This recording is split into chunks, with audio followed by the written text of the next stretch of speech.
Look like Dijonai Carrington has definitely found herself into some more drama. DJ Carrington's latest Instagram Live just shattered the WNBA community. First, it was a Caitlin Clark iPoke incident that had fans furious. Now Carrington's explosive claims about her Uber driver have unleashed chaos, race accusations, kidnapping allegations, and angry fans demanding justice. This story gets wilder by the minute. The truth behind this viral moment will leave you speechless. What really happened that night? A player that needs to stay out of the clear of drama is Dijonai Carrington.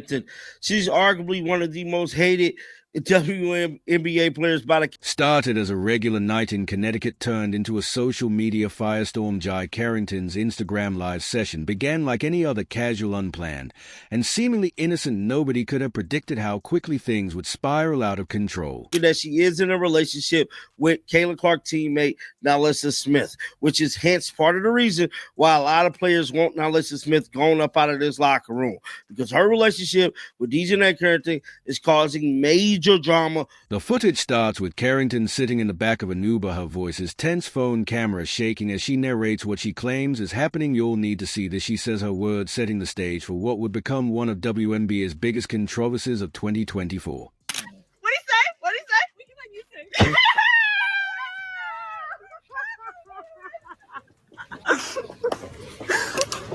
say. Y'all should have broke something in this sir's car. Where is he? You guys, this stuff. First red flag appears when Carrington starts describing her driver. She immediately labels him as white, a detail that fans would later point out was completely incorrect. The driver was Arabic, and this misidentification would soon become a major point of contention in the unfolding drama. And I had to really expose him in real time because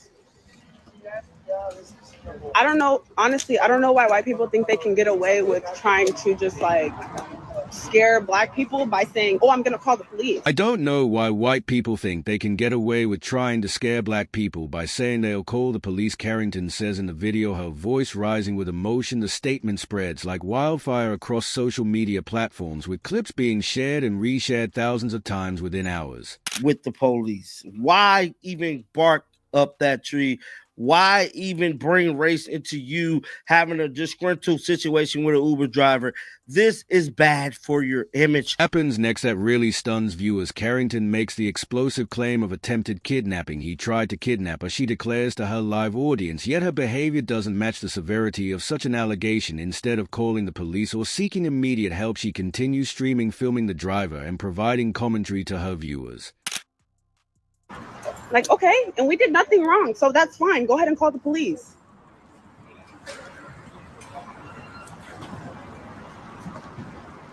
Here he is, ladies and gentlemen.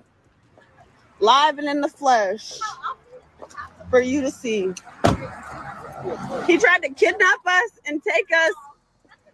Look, oh, now he's going to talk to our next Uber driver. Let's see how this... Social media experts and crisis management professionals later point out this disconnect. If you genuinely fear for your safety, your first instinct shouldn't be to go live on Instagram, notes one prominent sports commentator. This raises serious questions about the authenticity of these claims. Infamous for poking Caitlin Clark in the eye and then basically ignoring the fact that she even did it, talking about she didn't know she poked her in the eye. Then she got to saying it wasn't on purpose. But whatever the case may be, ever since that whole situation went down, she has definitely been looking spooky on the internet. Timing couldn't have been worse for Carrington. The WNBA common was still processing her controversial interaction with Caitlin Clark, where she poked the rookie sensation in the eye during a heated game. That incident had already put her under intense scrutiny, with fans divided over whether it was intentional or accidental.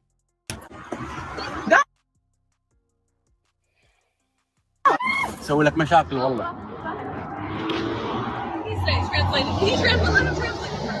Hold on. He just said something in another language to the next driver. What did he say?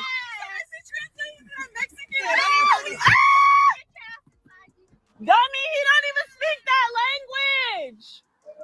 He speaks Spanish. He's a dumbass because our new driver speaks Spanish. This motherfucker was trying to speak Arabic. Arabic and Spanish do not sound the He's trying to leave. He's trying to leave. Come on, let's go.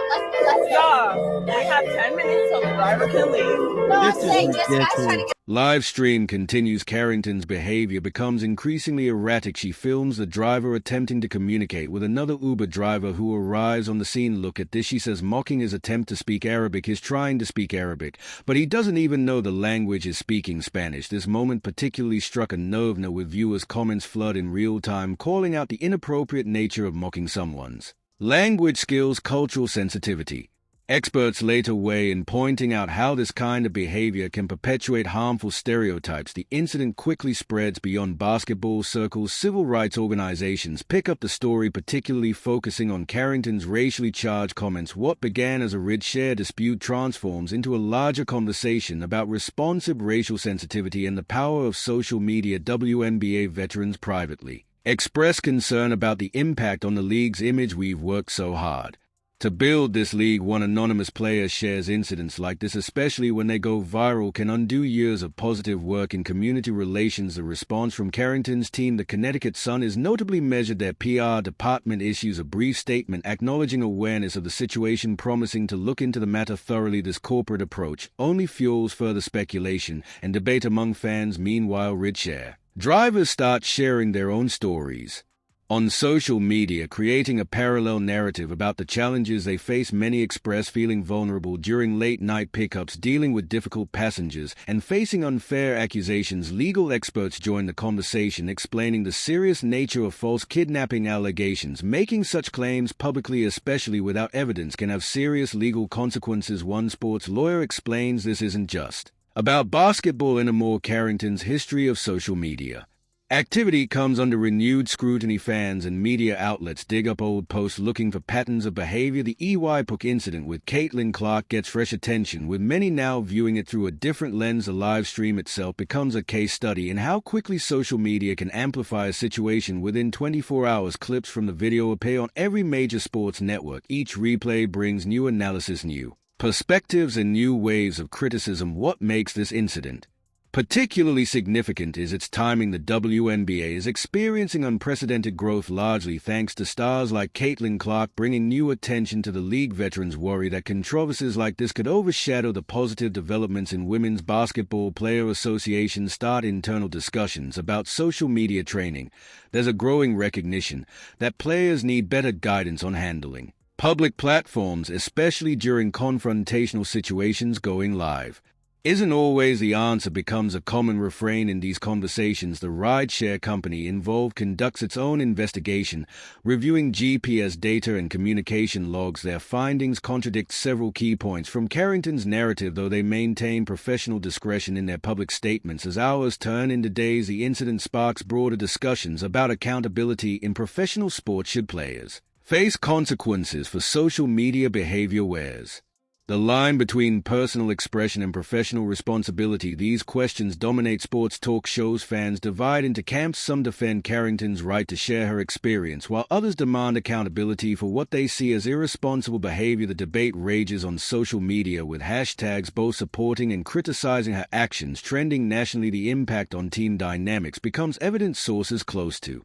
the Connecticut Sun report tension in the locker room. Some players privately express concern about being associated with a controversy, while others struggle with how to publicly support their teammate. Marketing experts note the potential long-term consequences for Carrington's personal brand. Endorsement deals and public appearances could be effective, highlighting how a single live stream can impact an athlete's career trajectory. As the story continues to unfold, one thing becomes clear: this incident represents more than just a disputed Uber ride. It's become a flashpoint for discussions about race responsibility and the role of social media in professional sports. The live stream that changed everything might just change women's basketball too. What started as a regular night in Connecticut has evolved into a moment that could reshape how WNBA players approach social media. The ripple effects continue to spread, leaving everyone wondering what's next in this unfolding drama. The aftermath of Carrington's Instagram Live hit the WNBA like a tidal wave. Within hours, clips from her stream flooded every social media platform. But this wasn't just another viral moment. It was a crisis that would test the league's foundations. Let's rewind to the Caitlin Clark incident. During a heated game, Carrington's hand made contact with Clark.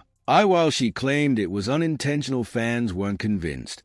"I didn't even know I hit her," Carrington had said then. That statement would come back to haunt her as fans started connecting dots between these two controversies. Her relationship with Indiana Fever's Nissa Smith added another layer of complexity. Sources inside the Fever organization revealed growing tension in the locker room. "It's not just about basketball anymore," one anonymous player shared. "The drama follows us everywhere." The WNBA front office found themselves in a difficult position. This wasn't just about one player's social media behavior, it was about the league's image during its biggest growth period ever, with Caitlin Clark bringing unprecedented attention to women's basketball. Timing couldn't have been worse. Social media exploded with reactions. Former players, sports analysts, and fans all weighed in. A Carrington controversy started trending, with opinions ranging from calls for suspension to demands for mental health support. The debate wasn't just about the incident anymore.